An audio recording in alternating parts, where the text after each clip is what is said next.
And you did something really cool. I don't know if you watched it, the 60-Day Hustle, which became a success on Amazon Prime, right? Yep. So tell us a little bit about that. Yeah, so a couple of years ago, I obviously have grown a pretty decent personal brand now and speak around the world. I've spoke 200 times and podcasts, and I go, what's next for me? Well, I work with some of the sharks from Shark Tank and different celebrities, and I saw the power of TV, right? Whether it was a Hollywood A-lister that's in a movie or a shark from Shark Tank, I saw the power of TV of growing an audience that you can educate and empower, because that's what I love to do.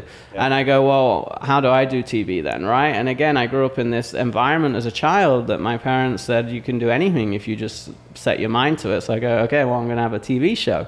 And then 2 years later, have a TV show. So yeah, I mean, that's the start of my journey. Like I do really enjoy like the TV side, and I'm currently getting an agent and looking at future shows. But again, to me, that show is education. It's kind of like a bit of The Apprentice merged with a bit of Shark Tank, merged with a bit of Big Brother, all in one. So the idea is to, educate thousands of people that watch it, or millions of people that watch it, and show the real side of entrepreneurship, because it's a 60-day sprint. So you see the highs and lows of entrepreneurship, whereas most shows and social media, to your point, just show the highlight reel. Mm-hmm. This shows all the 90% crappy stuff that entrepreneurs go through. So a big thing for me in my career has always been adversity. Yep. People look at me and say, this guy's a real estate developer, there's something wrong with it. I'm sure you've dealt with a lot of adversity about your look, the way Sure. you go about your business.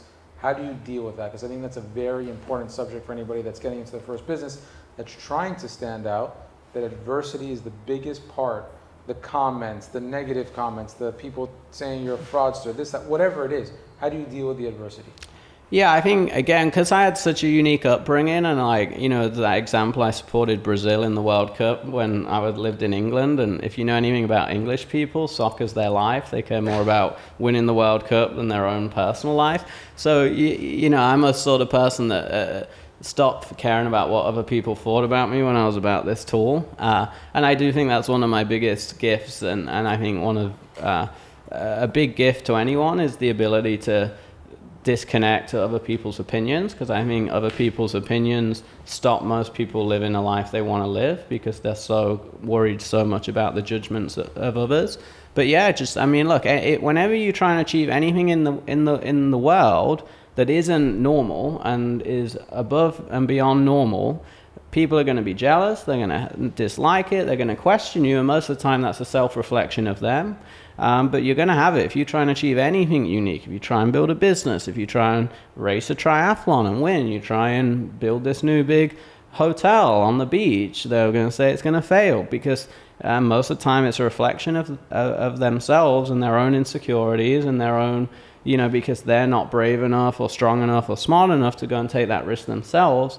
So look, it sounds simple, but you got to move past it. You got to be self-confident. You've got to believe in yourself and shut everyone off.